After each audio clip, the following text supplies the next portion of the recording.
National Institute of Justice on statewide automated victim information and notification systems, also known as SAVIN. My name is Kristina Rose, and I'm the Deputy Director at OVC, as Jessica mentioned, and I am going to be your moderator today. Before we started, I just want to give a big shout out to the Harvard Kennedy School for this ongoing, very effective partnership to help us provide these forums to our audience of criminal justice practitioners and researchers all over the world. We're very fortunate to have with us today a panel of smart and interesting people who are going to talk with us about their work. We have Dr. Seri Irazola from ICF International, and she's the principal investigator of the newly released evaluation of SAVIN. We have Emily Niedzwiecki, also from ICF International, and she's a research associate who worked on the study. Brent Myers, who is the Director of Registration and Victim Services at the Indiana Department of Corrections, and he's going to weigh in with the practitioner perspective, which is so important when we talk about these research findings. I'll have a special guest, Mr. Patrick McCreary, the Associate Deputy Director from the Bureau of Justice Assistance, who's going to say a few words about the SAVIN program, which BJA administers. And it's important to mention that BJA provided the funding to NIJ for this evaluation of SAVIN. Many of you know NIJ is the independent research agency for the Department of Justice. They were the ones that provided the funding to ICF International to conduct this independent evaluation of the program. And here from our presenters, we're going to take questions from our audience. And what an audience we have today. We received nearly 750 registrations for this webinar, a true expression of the interest in this topic. And in addition to the impressive presentation we have from some of the states here, I want to welcome our international colleagues who are joining us from countries including Canada, Pakistan, and South Central and South America. Before we get started with hearing from our researchers, I want to just briefly note what you're not going to hear about today. You're not going to hear about whether automated victim information notification systems improve outcomes for victims. You'll not be hearing about whether these systems impact recidivism rates. Probably wondering, so what will I be hearing about? Well, this is really an exploratory study. It does not minimize in any way its importance in terms of helping us to identify some very useful, promising approaches to these programs. You're going to hear about issues like victim awareness, use of AVN systems, how we're finding out about the availability of these services, what service providers are assisting victims with the registration process, challenges victims face in using their state's AVN systems. With this overview of the systems, and I say this is the very first national look at AVN systems, will us and you to identify some promising practices. So although we can't answer some of the big picture outcome questions about victim safety or recidivism, we do believe that this is a good time to bring a nationwide and worldwide audience together to talk about this issue. So Matt, why don't we get started?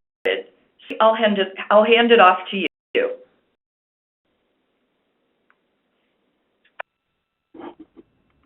Thank you.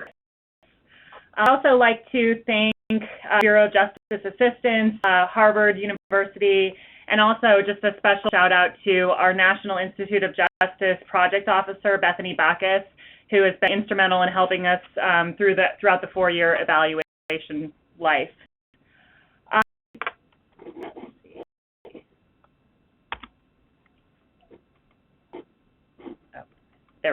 Thank you. So today, an overview of just what the automated victim notification looks like in the United States.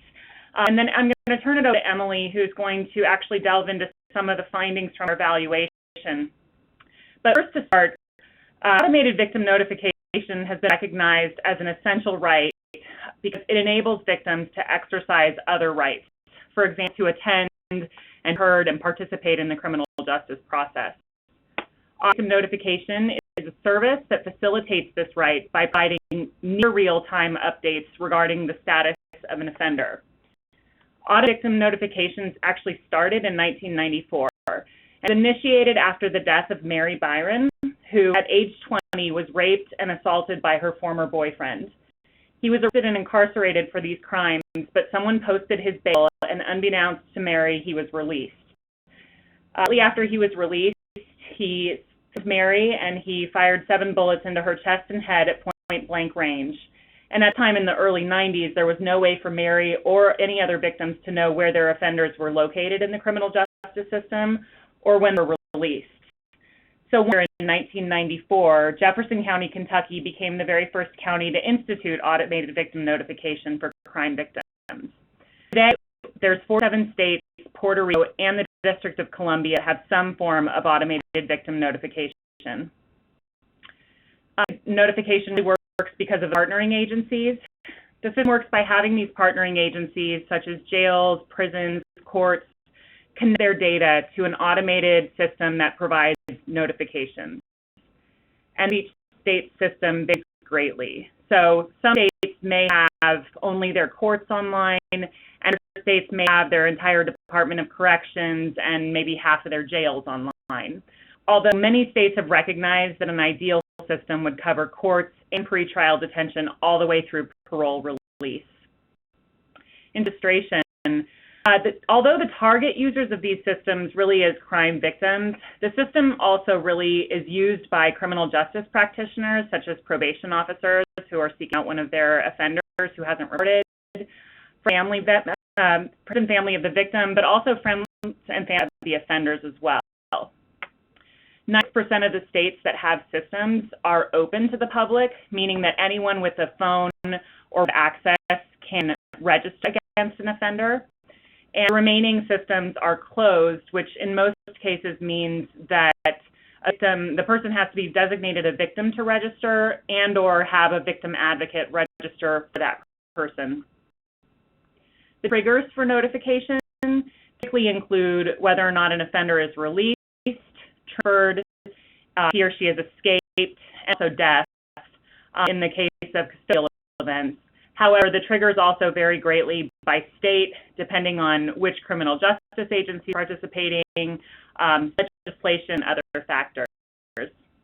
And modes of notification right now are primarily phone and email that are provided for most all systems, but text messaging is also an emerging mode of notification. The BJ Savin program was designed to support the implementation and improvement of automated victim notification systems. So what is Savin?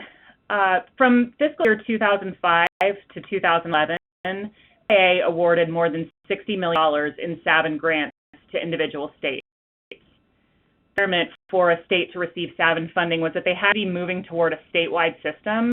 So these are not for individual counties that are implementing notification systems. These really were to promote these statewide systems.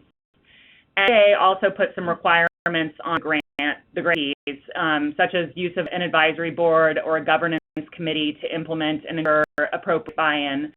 And BA also supported a training and technical assistance center to provide TNTA to the different grantees.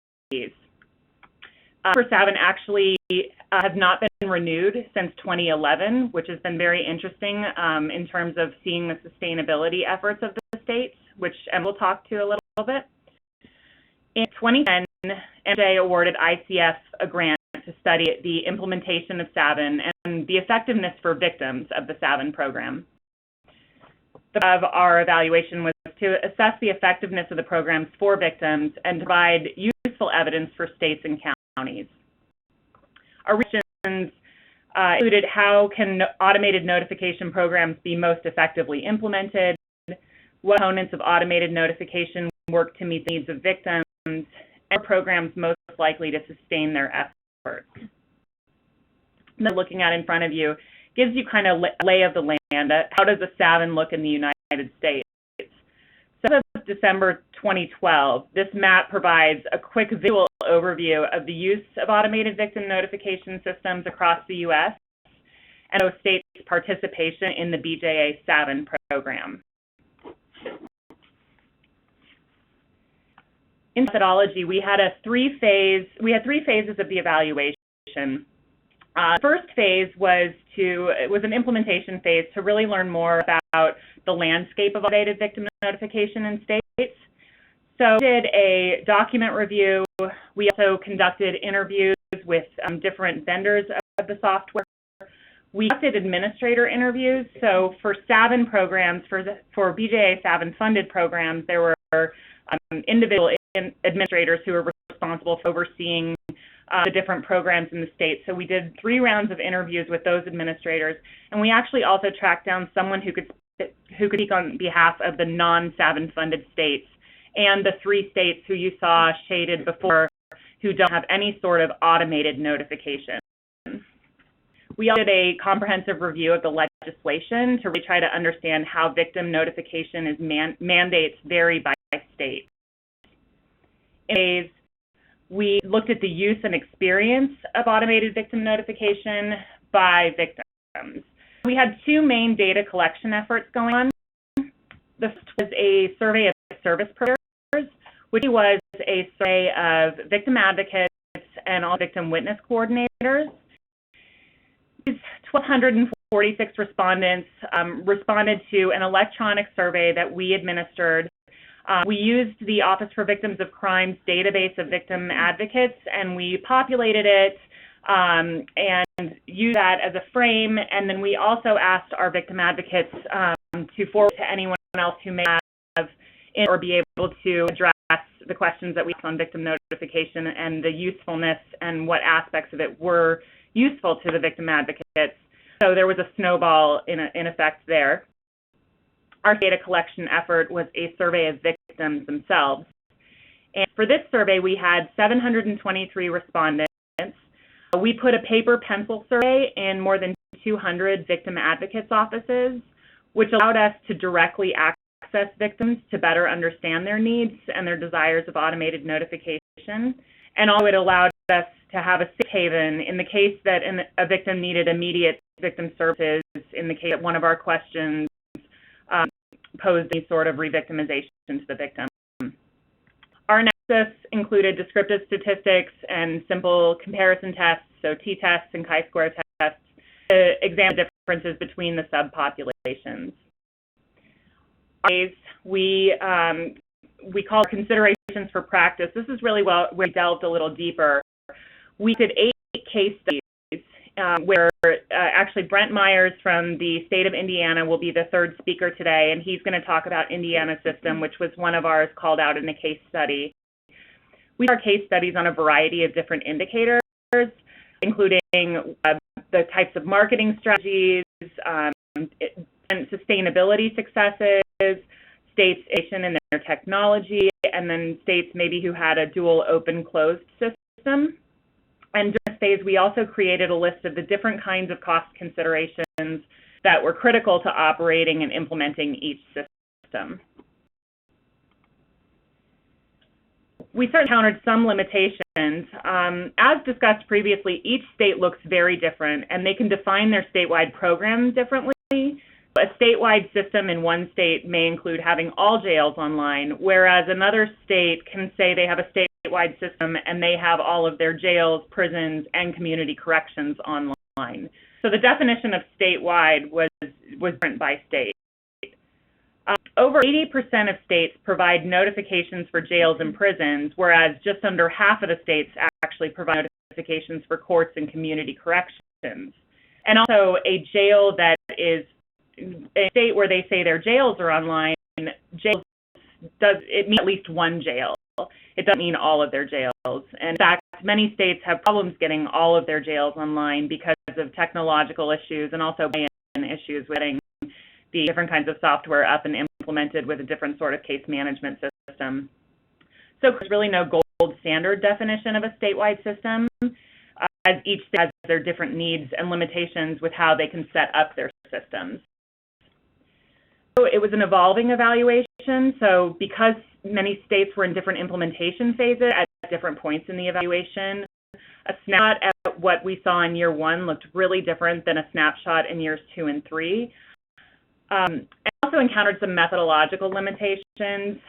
For administrative reviews, there was a turnover in the administrators, so that put in some different perceptions on implementation. We were also unable to gather usage data across the states. Some states didn't have access to their data, or they didn't have ownership of their data to provide that to the researchers. In terms of our surveys, we did use a snowball sampling for our survey of advocates, so it's not representative of all the victim advocates. And survey of victims, it was self-reporting, so it's relying on self-memories. And because the surveys were completed in advocates' offices, these victims in general may have been more likely to seek out services and therefore may be more likely to seek out automated victim notification services. So that was something we had to keep in mind. And also protect our victims, our surveys didn't ask specific questions regarding jurisdictions. Therefore, we were unable to map the responses to the jurisdictions. And finally, for phase 3, for our cost considerations, we were unable to do any sort of cost benefit because the states were actually, most had to protect the costs, in some cases because of non-disclosure agreements that they had in place with the vendors. So that's a kind of general overview of our methodology and the project in general, and I'm going to turn it over to Emily, who's going to talk about the findings from our victim advocate and our victim surveys. Now I'm going to share, as Seri mentioned, selected findings from our survey of victims and survey of service providers in a side-by-side presentation. To awareness and use of automated notification, there are substantial differences between victims and service providers. As you can see from the screen, the majority of service providers use automated notification to register or refer victims to automated notification services. In contrast, fewer than 1 in 4 victims are registered for automated notification. Of victims who were not registered, about 3/4 were unaware of the availability of automated notification services. And among unregistered victims who were aware of these services, the most common reason they chose not to register was a lack of interest in receiving automated notification and privacy and security concerns. For providers, we found that greater system coverage among branches of the criminal justice system, what Seri mentioned, varies greatly by state, and it basically just means participating criminal justice agencies and branches increased satisfaction or usage. And seamless registration also increased the likelihood of AVN use among service providers, basically meaning that victims need to register once to receive notifications as their offender moves through multiple participating branches of the criminal justice system. Language accessibility scores, so basically more languages offered, all increase the likelihood of automated notification use among service providers. In contrast, victims' decision to register did not seem to depend on system characteristics such as the coverage or scope of the system. This could be due to their more limited awareness or knowledge regarding system features. A very high level of satisfaction with automated notification among victims and service providers, with 76% of registered victims and 63% of service providers reporting being very or extremely satisfied, and 94% of victims would recommend it to other victims. We also found that service providers in jurisdictions with greater system coverage among branches of the criminal justice system were more likely to be satisfied with their jurisdiction's automated notification system. And victims, having previously received a notification and the ability to register for text notifications, also increased their satisfaction ratings. This is that victims who have experienced an automated notification system firsthand are more satisfied, and that text notifications are a valued mode of notification for victims. When we talk about the benefits of these systems for victims, more service providers tended to perceive these benefits for victims than victims actually reported themselves. Both victims and service providers, however, consistently reported that automated notification helps victims to make decisions about their safety, feel more empowered, increase their sense of safety, and enhance participation in their related legal case.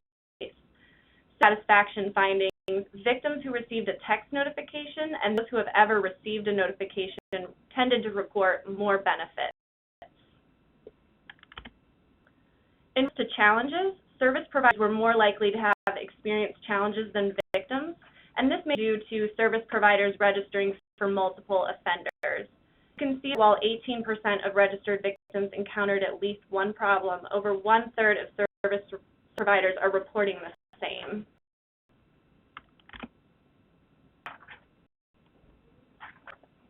Other respondents who reported experiencing challenges, both victims and service providers reported inaccurate notifications and later outdated notifications as some of the most common problems. More service providers tended to report these challenges. This may be due in part to the small sample size of victims, so interpret these findings with caution. Also, again, be due to the fact that service providers are registering for multiple offenders. Others reported at lower rates include not offering enough notifications, problems with their PIN numbers, and difficulties registering or using the website. So I'm going to switch gears a bit and walk through some common themes that emerged across all of the evaluation activities. And I'm going to talk a bit about manual notification. It became clear through our survey findings and case studies that manual notifications continue to be a valued method of notification among service providers and victims. Of service providers, the majority who use automated notification continue to provide manual notifications. And those who provide manual notifications were significantly more likely to use automated notification. For victims, half of those registered for automated notification also received manual notifications. Those receiving manual notification were nearly 14 times more likely to be registered for automated notification. So these studies suggest that victims and service providers prefer to use automated notification and manual notification together as opposed to automated notification serving as an alternative to or replacing the use of manual notifications. The program costs, the primary cost considerations that we identified include staffing and administration, vendor-related costs, IT, and training and marketing. In terms of staffing and administration, there are monetary and resource costs for system administrators, partnering criminal justice agencies, and IT personnel that are associated with implementing and operating a system. For example, system administrators are typically tasked with working with vendors and key stakeholders, coordinating with partnering criminal justice agencies, obtaining buy-in, especially at the beginning of a project, and conducting training. But costs are largely dependent on the administrative structure, so having one or more system administrators representing different branches of the criminal justice system or having full or part-time staff will all impact these costs. It's important to note that while we expect much of the time savings of automated notification systems to be the time that agencies save by routing calls for information and notification inquiries to the system's call centers, a lot of times call centers will redirect users who have additional questions back to their local jurisdictions to receive more detailed information. And these labor costs are often forgotten when looking at the overall price or cost benefits of automated notification. Vendor costs. For states using an outside vendor, the largest monetary costs tend to be the fees associated with these services. And we found mostly from our administrator interviews that vendor costs vary greatly, even when similar services were being provided. Often administrators were not able to provide a breakdown of costs for setup, tweaking, or conducting ongoing operation or maintenance activities. Instead, they typically had a yearly cost to operate the program that did not allow for us to do any sort of cost benefit on the different elements of the system. And it's so difficult to disentangle the cost for starting up a program versus enhancing programs. Often the initial grant for startup was supplemented by enhancement grants to continue implementing or tweaking those initial programs. Primary program cost that I want to cover is IT. And when we talk about IT costs, this includes both the labor costs and cost to purchase or upgrade IT infrastructure and equipment. The degree to which internal IT expertise was available or really tapped into by system administrators really varies across states as well as individual facilities as the IT infrastructure and equipment. These also vary greatly for vendor-based and in-house systems. Administrator interviews, very few administrators in states operating vendor-based systems reported working with internal IT staff or consultants. At least during the initial implementation stage, IT staff we spoke with during the case studies described spending substantial time working with vendors to link data and iteratively test the systems. With in-house systems also discussed their reliance on IT personnel for general operations beyond initial implementation. Cost that I want to talk about is training and marketing. For states with vendor-operated systems, training and marketing materials were typically provided by the vendor, but with in-house systems, costs associated with the development, production, and implementation of training and marketing efforts were either contracted out or directly assumed by the state. For the system, however, many outreach activities required extensive travel on the part of system administrators who spent a lot of time conducting on-site local trainings across their state. A notable finding is the low level of awareness and use of automated notification among victims. As I mentioned earlier, findings from the survey of victims found a low rate of registration among victims, with only 1/4 being registered, and a little over half of those victims who are not registered are interested in receiving services. So there's a gap between desire and actual use. In this gap, it's important to assess the different marketing strategies and the extent to which they reach the different victim populations, and more research is really needed in this area to determine the range and effectiveness of these different strategies. Registration was also identified as an important system feature for victims. The evaluation, we defined seamless registration as systems where users only have to register once to receive notification as an offender moves through multiple to participating branches of the criminal justice system. So, for example, seamless registration is present if a user can continue to receive notifications when an offender is transferred from jail to prison without having to re-register, but it's not considered seamless registration if the user can continue to receive notifications when the offender is transferred between multiple DOC facilities, since these are of a single agency. Registration is also offered in a little over 1/4 of the states. And as I mentioned earlier, survey findings also indicated that service providers in jurisdictions with seamless registration were more likely to use automated notification. It also is important to note a challenge for implementing seamless registration is matching offenders across branches of the criminal justice system with different offender identification systems. Some states have been able to overcome this by matching offenders through a series of data points such as offender names, social security numbers, date of birth, and other characteristics to match offenders with different jail and prison identification numbers. As to available services, as I noted earlier, system characteristics such as greater system coverage among branches of the criminal justice system tended to impact service providers' likelihood of using and their satisfaction with automated notification. However, system features did not tend to impact victims' use or satisfaction. This may be due to victims' more limited knowledge of system features and available services.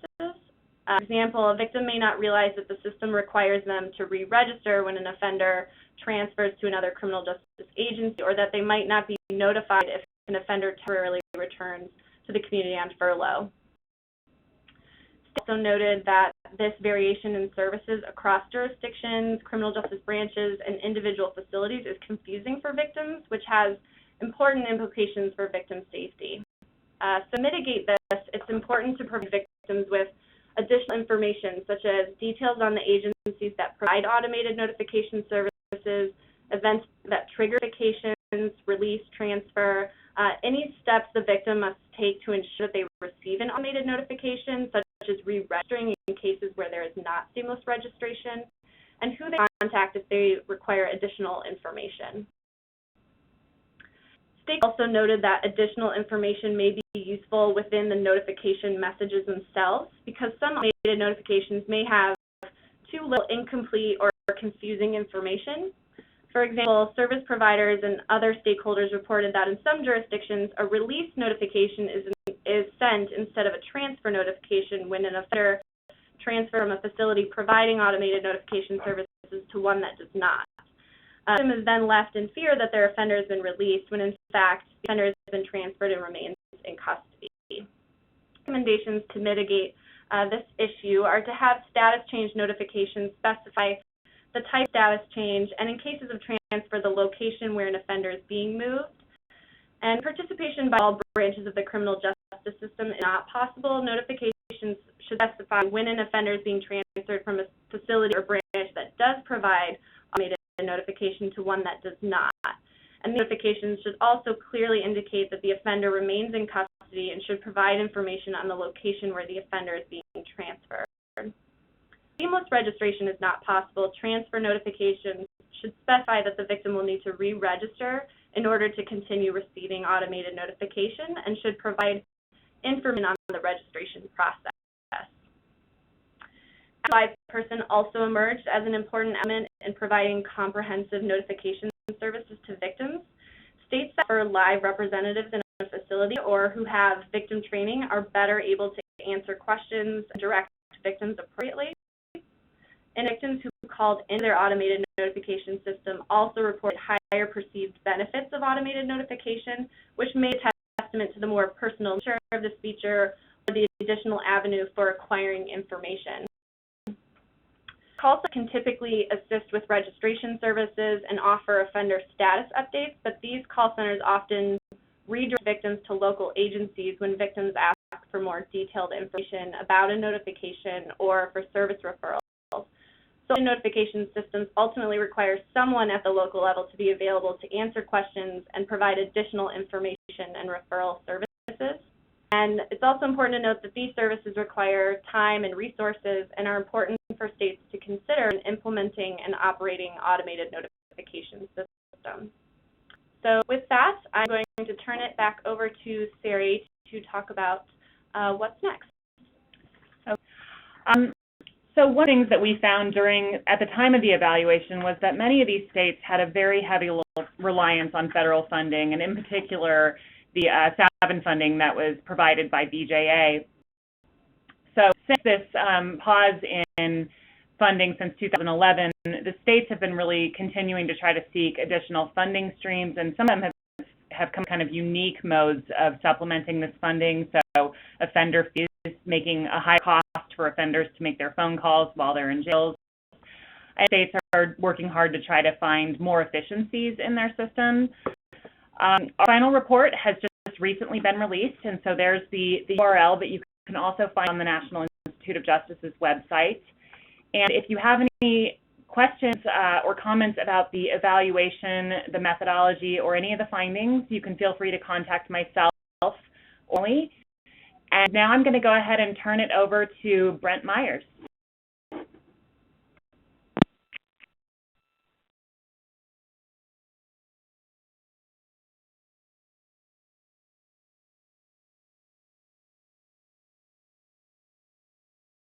Are you still on the line?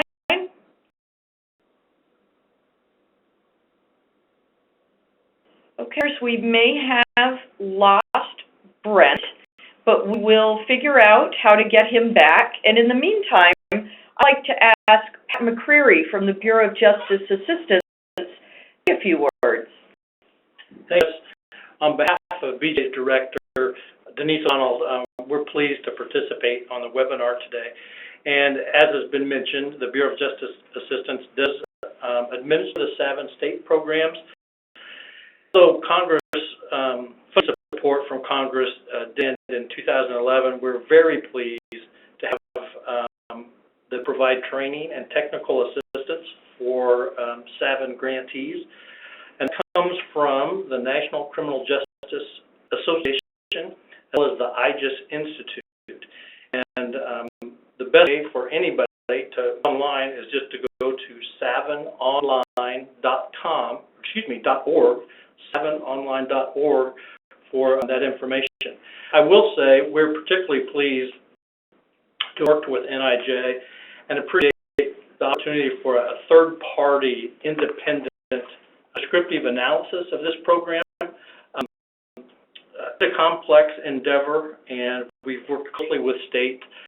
The one particular area I particularly appreciated was having a feedback loop. So as the descriptive analysis was taking place, feedback was able to be given to BJA to make programmatic adjustments, as well as systems and the 7 programs in each state, so they could make helpful corrective action while the evaluation was taking place.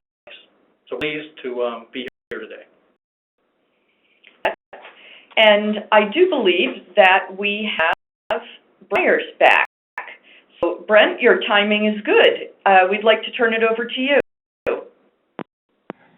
Yeah, sorry about that. Tech is wonderful at times, but sometimes, it can be a little challenging.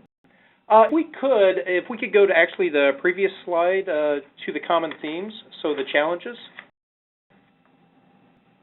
What I want to talk about today is really expanding upon what Seri and Emily have already talked about, which is some of the things that have been learned from evaluation, but also really some of the things that have been learned by us in the state of Indiana for automated victim notification efforts. Many of the items that you see on challenges screens and also the common themes are really things that hit home in Indiana and things that we've had to work on over those few years to make sure that we're providing a quality service to the individuals that use our system here in the state and around the country. So to begin with, I want to give you a little history of Indiana and how we got to where we're at today, and then I'll jump into some of the challenges and common themes. But in Indiana, we started our automated notification efforts back in 2007. We contracted most of those services out at the time. We continued to provide that service roughly up until mid-2010. Before that, we started looking at ways to continue this effort. Like all other states, we were challenged with funding. How are we going to continue this service at that level and make sure that we provided a quality service to users? So we started looking at what was available to us. Were there ways to get additional funding to operate the system? Were other solutions available to us? And really, what did users of the system want? Keeping track of that information, and we started looking for other types of solutions, and we started looking for other sources of funding as well. And what we ultimately decided to do was to bring the service in-house into Indiana state government. We chose that for a variety of reasons. One of those certainly was we wanted to provide a service that we could continue, that was sustainable into the future, so a service that was less costly. In addition to that, there were some things that we were hearing back from users of the system that they didn't really like the way we were doing business. They didn't really like the notifications that we were providing, and they didn't really like some of the things that they had to do to actually receive those notifications. So we started collecting that information, and ultimately the point here is we wanted to personalize the notification process. We wanted to provide what people wanted, what people were giving us feedback on to make sure that they were getting the best information that they could. In addition to that, we wanted really to leverage this tool to do as many things as we can. As we all know, we live in a time where there just isn't a lot of dedicated funding available to do one specific thing. So we looked at our solution and we tried to figure out, were there better ways to utilize the data at hand? And I'm not really talking about victim data, but I'm talking about offender data. And as we found out, there were many ways that we could add to our system where individuals, not only in the Indiana Department of Correction, but other entities within the state of Indiana that could utilize the system, again, not victim data, but offender data that was being used to trigger some of our victim notification efforts. So we were able to do that as well. So in the end, we again started our notification process, our automated notification process in 2007, but in mid-2010, we decided to create our own solution, and we brought that tool in-house, and we made our own custom solution for automated victim notification. Through a couple of the items on the challenge screen, or challenges screen, and then a couple of the items on the common theme screen, but I think you'll see from the discussion that many of the things that have been identified by the researchers are exactly the same issues they had to deal with as we were making our transition.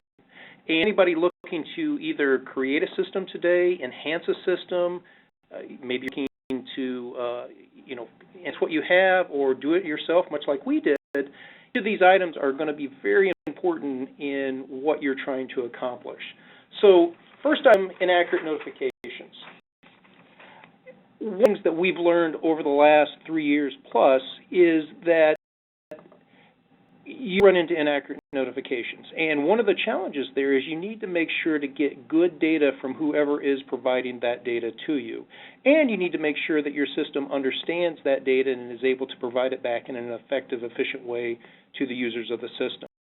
One in Indiana is that we've given ourselves the ability, and using the tool that we've chosen to use on this, which happens to be Microsoft Dynamics CRM, but we use this tool to really develop a mechanism that myself and my staff can look at the data.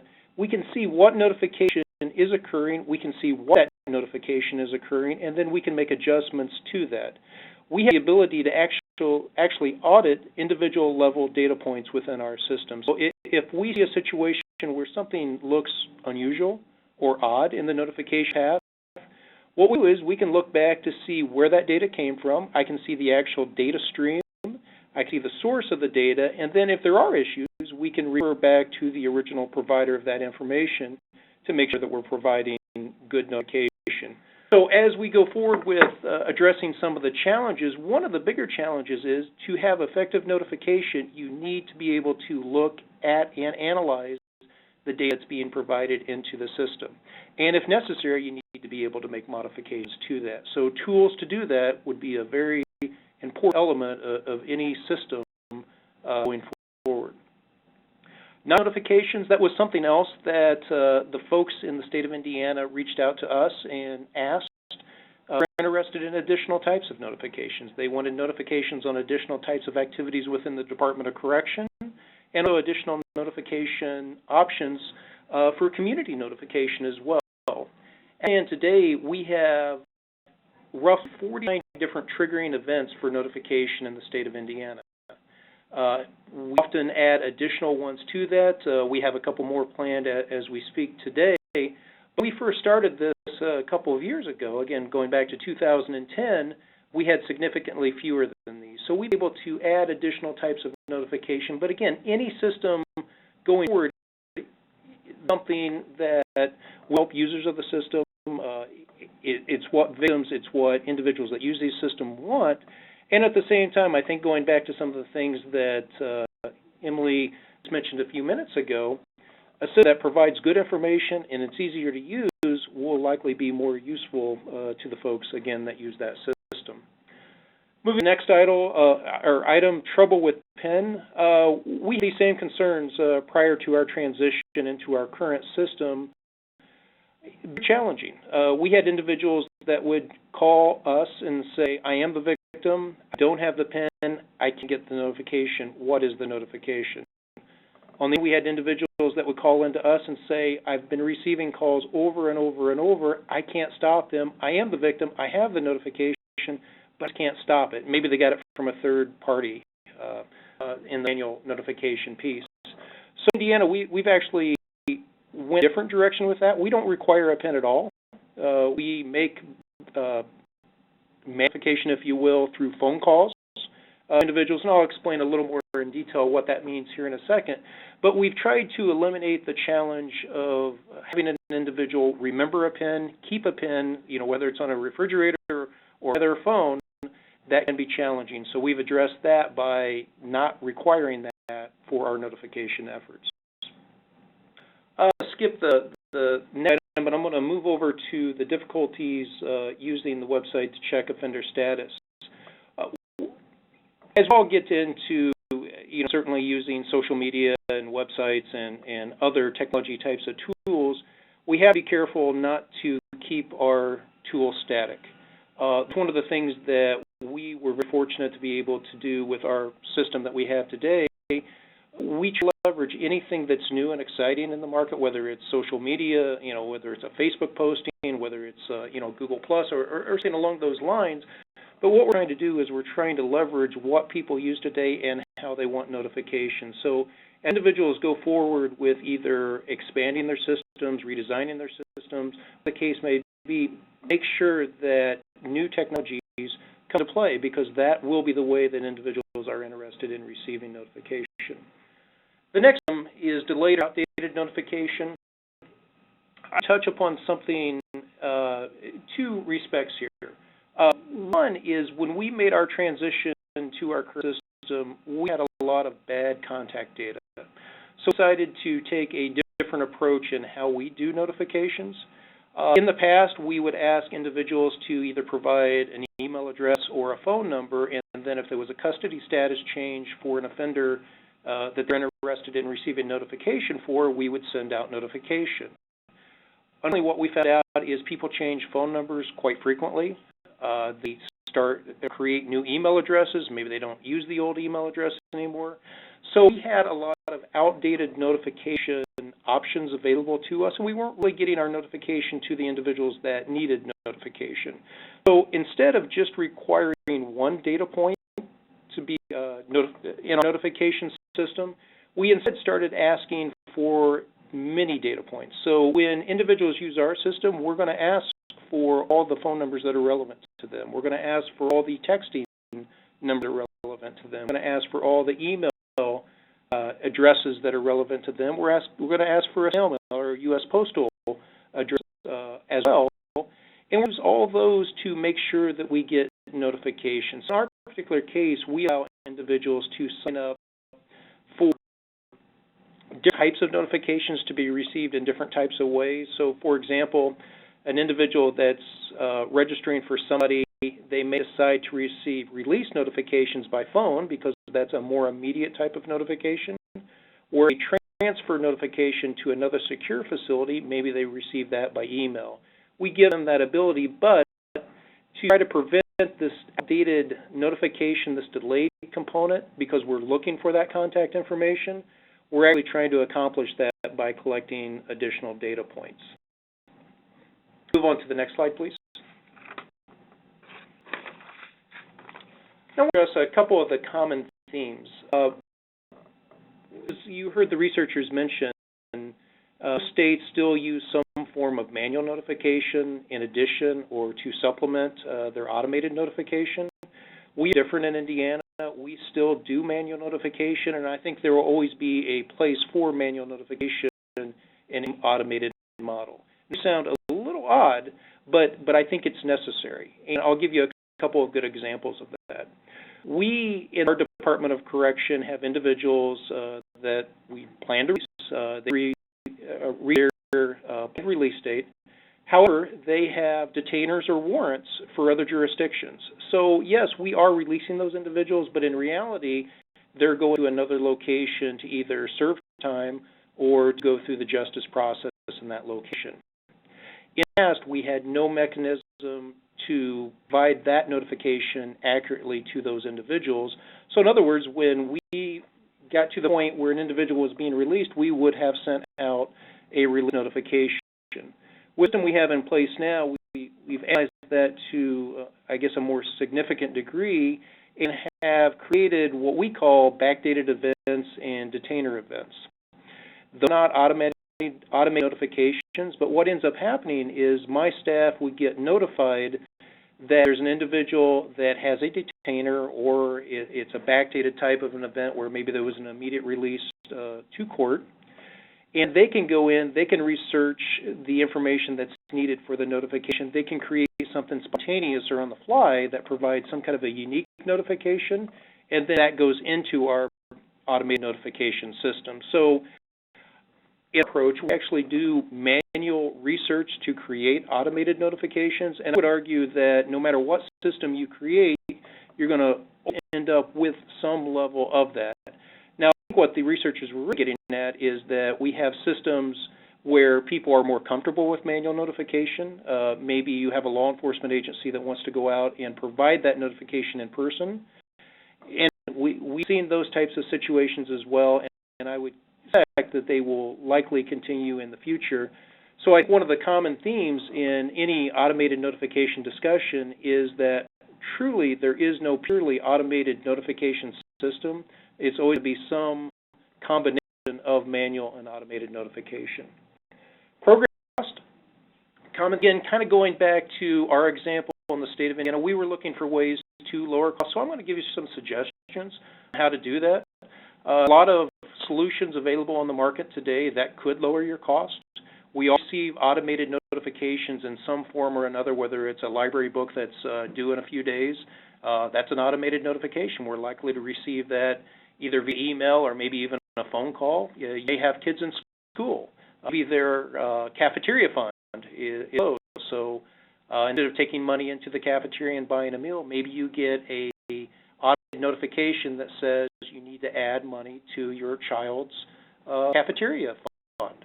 In addition to that, maybe you get bill reminders. A bill is coming due in 2 or 3 days, and that this is your reminder that that needs to be paid. All examples of automated notification. So I know to some extent we've challenged with this area because there are a lot of vendors that specifically do this type of service. But start expanding kind of your understanding and the programs that you would be acceptable to. Really, automated notification is occurring in multiple industries throughout the country and world today, and really need to leverage those, and those can help with program cost. In addition, Indiana, we leverage cloud-based solutions to provide notification. We use cloud-based vendors to do messaging. We use cloud-based vendors to do some of the creation for our phone call system. There are other possibilities out there other than simply, building a structure and putting servers and so forth on your property that could be very significant cost-wise and so forth. One component for program cost that we leveraged here in Indiana is that we leveraged current staff.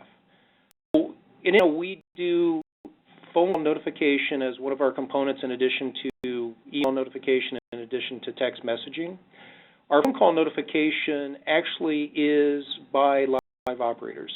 So we do not, at least for our notification purposes, we do not send out automated phone calls, robocalls, if you will, to registrants of our system. We have live people make those calls. And first, when we were looking at this, there was some question on whether or not we could do this cost or for a lower cost than what we were currently doing our via system. What out is that leveraging existing staff, in our case, from the Department of Correction, here in our office and then also in our facilities, which are 24/7, we were able to significantly reduce cost and still keep that same level of expertise and to be able to provide the folks doing the notification with the expertise to make those calls.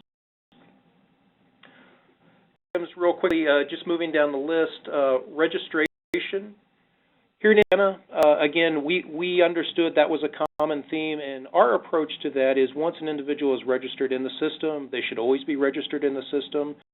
So if an individual registered for notification in the state of Indiana, that individual is registered against an offender in the Department of Correction, that offender is released. They're going to receive notification. Matter of fact, they're going to receive several types of notifications prior to release and then notification at release. If that individual is in a local community for a year or 2 years or 3 years and ultimately ends up coming back into our Department of Correction or one of our local jails, then we would receive that information and we would provide that registrant with that notification. So if you look at your systems as you design a system, registration and continual registration is a must for any system. It has to continue. It's one of the most frustrating things for victims, users of these systems, in my opinion, is that they believe they're registered and then something happens, an offender is released, and no notification occurs. Oftentimes the response back to those individuals is, well, you needed to register again. To be honest, that's not acceptable from a victim, perspective. Those individuals need to remain registered with a system throughout existence of that system in case that individual does come back into that service. Available services, I want to switch this just a little bit here, but kind of tying this in with program cost.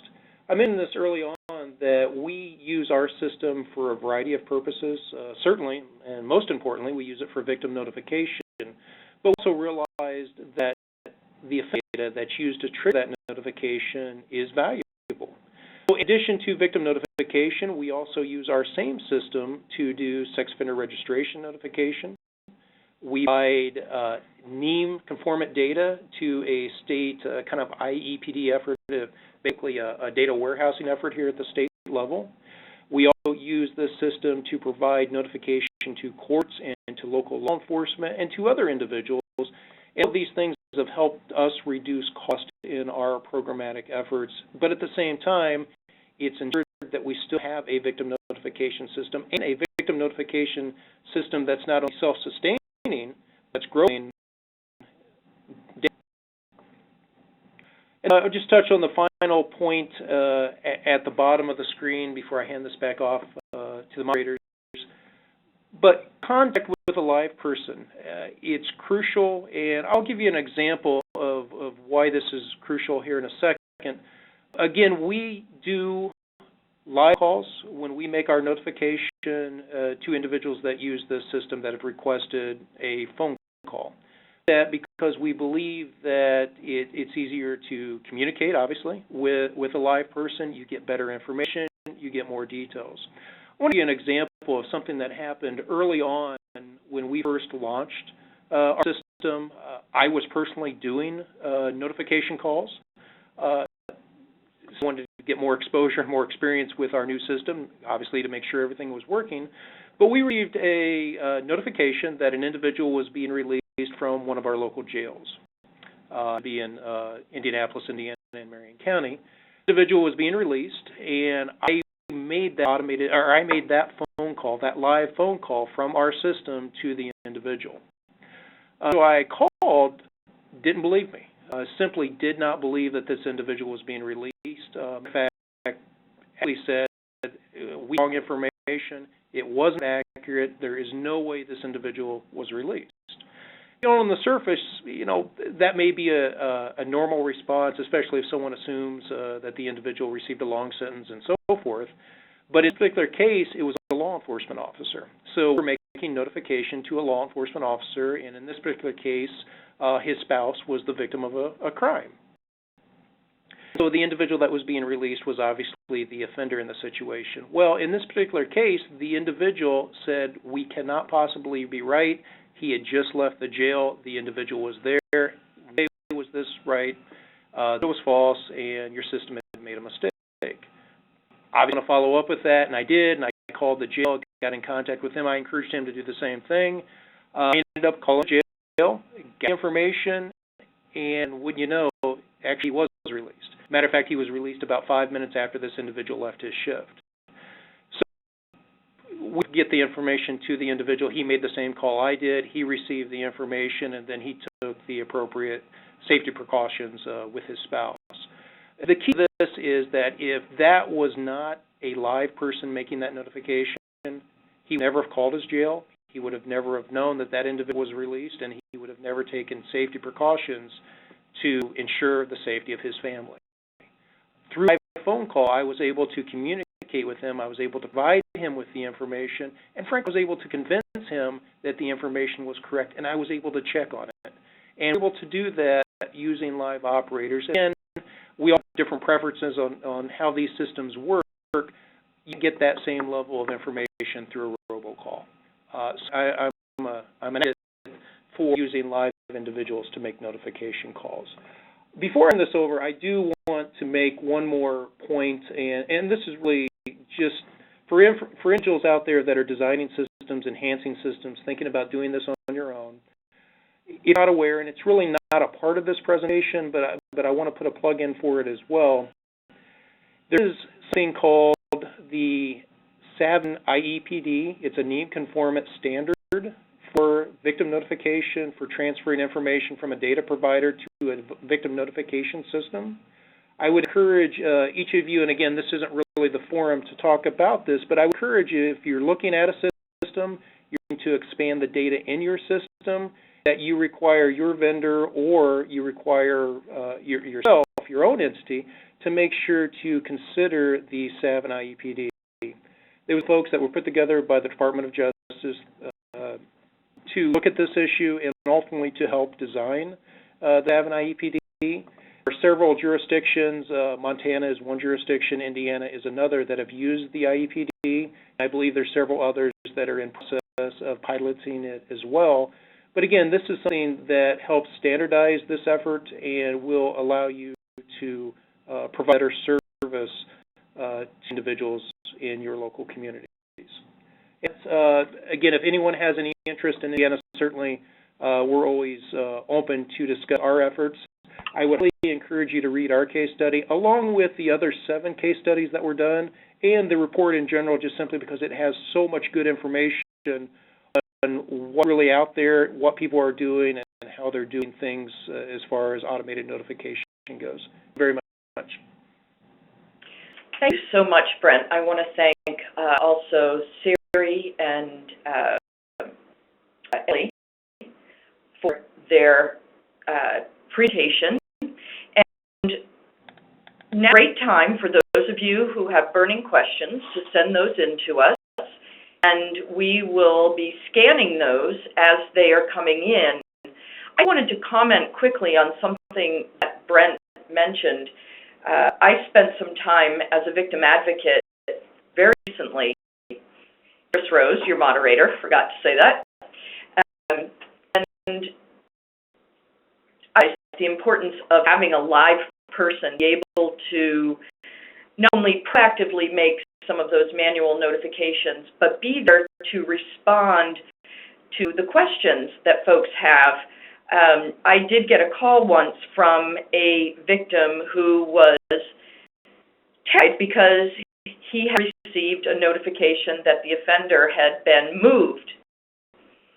Because the notification system did not provide very much detail, thought that the person had been moved out of the facility, when actually the person had finally been transferred from the jail to the prison facility. And having, I think, a little more information in some of these systems so that the persons who are receiving the notifications don't suffer that kind of stress because they don't know. But it's very nice for me to be able to get that call and follow up and be able to provide the accurate information. So I am a big advocate for having live support in response to the notification.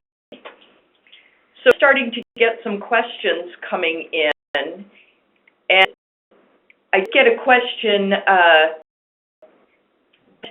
somebody asked, what is an IEPD? Okay. It's basically a protocol to exchange, the simple way to look at it, it's a protocol to exchange data from one location to another. So in our particular case, or in the IEPD's case, I'll give an example of how we use it in Indiana. We connect with our court system, our Supreme Court system. They provide information through the SAVN IEPD, which takes their information, puts it in a NEEM conformant structure, which is standard, how the data should look and feel, and then that is translated into a data format that then our notification system can understand, and then we provide notification. So what it really does is it's a system that takes various types of data from local data providers, whether it's a local jail or a court or some other entity, and it puts it into a standard format that can be then transmitted to the notification system that then provides notification. So it standardizes the way a notification system receives data and then provides notification. Thank you. Question for Seri or Emily, and the question is, can you expand a little bit on what you heard from some of the respondents about how they are continuing to fund their services, whether they had either gotten reduced or no longer are getting federal funding? Sure, this is Seri. As I said, most of the states really had some heavy reliance on SAVN. So at the time in 2012, based on our administrative interviews, 66% were relying solely on SAVN funding. And 40%, so roughly half of the states had tried or had obtained a state line item in their budget. And this was really the direction that a lot of the states were going, was to try to get that part of their state budget. 23% of them were using offender fines and fees to help to offset some of that cost. There was other sorts of state funding that included Department of Justice and Parole Board general funds, traffic fines and fees, some civil action filing fees. Then some states were actually using victims of crime, so VOCA funding. And I think right now, states are really just trying to make their systems more efficient and kind of use the system that they have and try to cut the funding and make it less expensive to run. But certainly there was a very strong reliance on federal funding, and had the evaluation gone on another year, I think we really would have been able to understand a little bit more of what states were doing. But the evaluation ended in 2013, and at that time, I think a lot of states, the funding was starting to run out, and they really weren't quite sure what they were going to do. Thank you. Actually, I think Pat McCreary would like to weigh in on that question as well. I would encourage you can contact the National Criminal Justice Association, because they also are tracking and have information about some of the innovative practices states are using. There was a webinar done about 6 months ago, and they covered a lot of that information. So, and I would encourage you to look at online.org. Thank you, Pat. I have a question, and I think I'm going to throw this out to Brent, although if there's any comment from Emily or Seri, and that is there any particular way that setting up a systems or ones that currently have them, is there any type of handle notification for victims with disabilities or possibly elderly victims who are not savvy with technology? Is it that you just provide them with a range of options around notification and let them choose the one that best suits them, or are there special accommodations that can be made for those types of populations? On that, I think certainly one of the ways to address that is the range of options available to individuals that receive notification. We do that. I think I mentioned this earlier, but we provide phone, email, text, and U.S. Postal notification. We do find that many of the older individuals that use our system probably do use the phone for better notification. But in addition to that, that's really, I think, a question that to truly get a good to usage of notification, you really have to rely on your partners, your victim advocates out in the local communities. So you could have an advocate serve as the individual to provide notification. We have many individuals that prefer not to receive notification. Typically, that may involve children. But at the same time, we also have individuals that represent groups of individuals that can provide that notification. So I think there's many ways to do it, but certainly one is through technology. But at the same time, I think probably importantly, it's through partnerships, making sure that you have the right people that can provide the right notification at the right time. Thank you, Brent. Seri or Orly, quick question before I go back to the questions from the audience. Was there anything in the study that you did in the evaluation that really jumped out at you, really surprised you, that you have not yet mentioned in your presentation?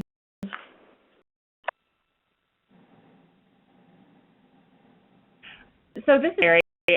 We definitely mentioned it, but I think that the reliance of individuals on the manual notification was something that we found really interesting, that they really did rely on this personal touch.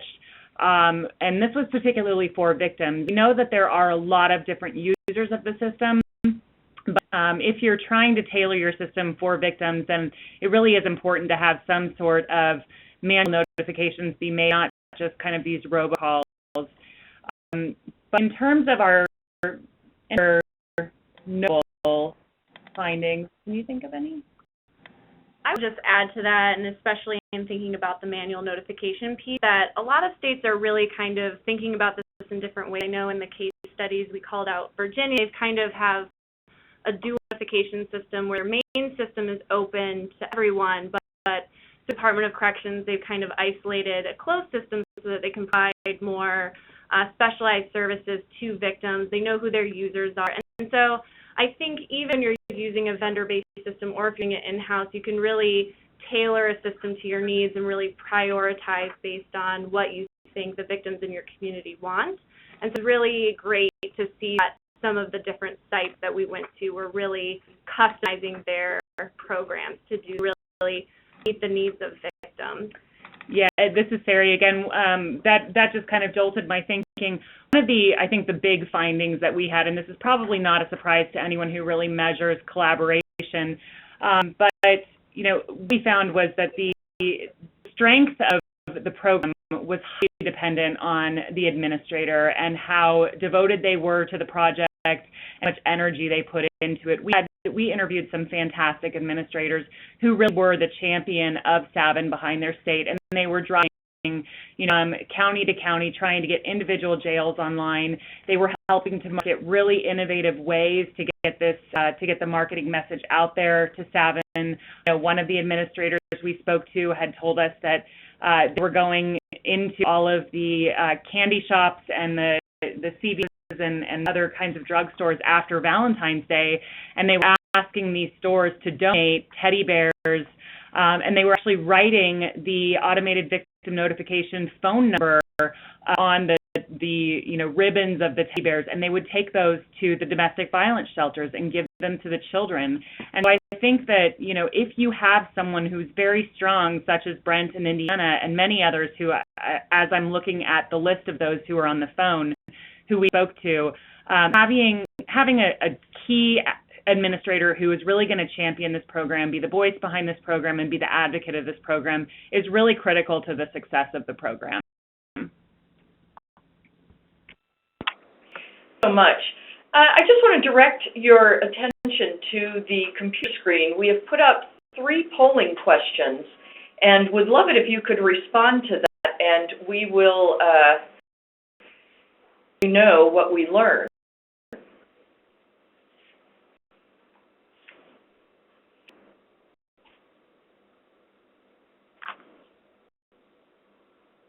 I did an interesting question about multilingual services, and I'm wondering if any of our panelists can talk about the ability or how to be able to provide language access for the huge number of victims that come from many of our different cultural communities that are not able to use the English language. Is there a way of going about that, or I hear what you have to say about that.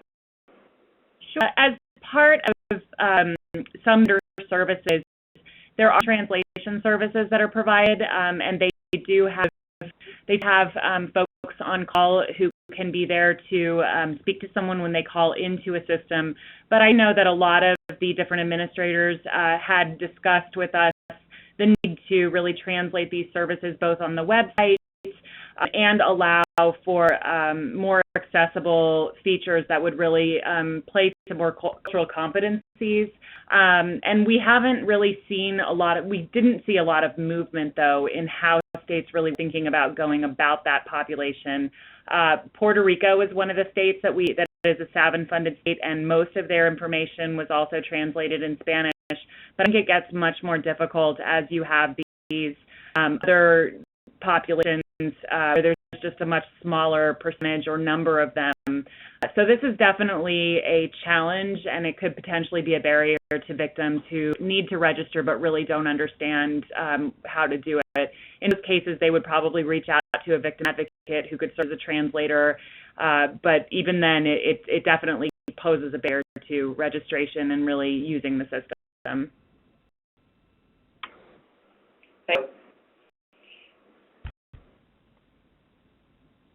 any additional questions from the audience? If you please send them in, we're actively taking those questions.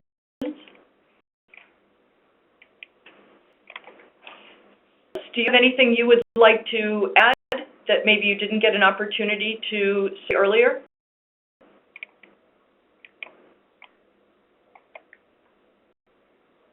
Not. Okay. So I'm going to do one more check. I'd like to thank everyone who participated in this webinar. I want to thank our panelists. You were wonderful, and the audience that really hung in there with us throughout the webinar. I want to thank again Harvard for their assistance with making this happen. And this webinar will be archived at the Kennedy School, Harvard Kennedy School website, so I encourage you to go there if you'd like to get any of the information that was provided on this webinar today.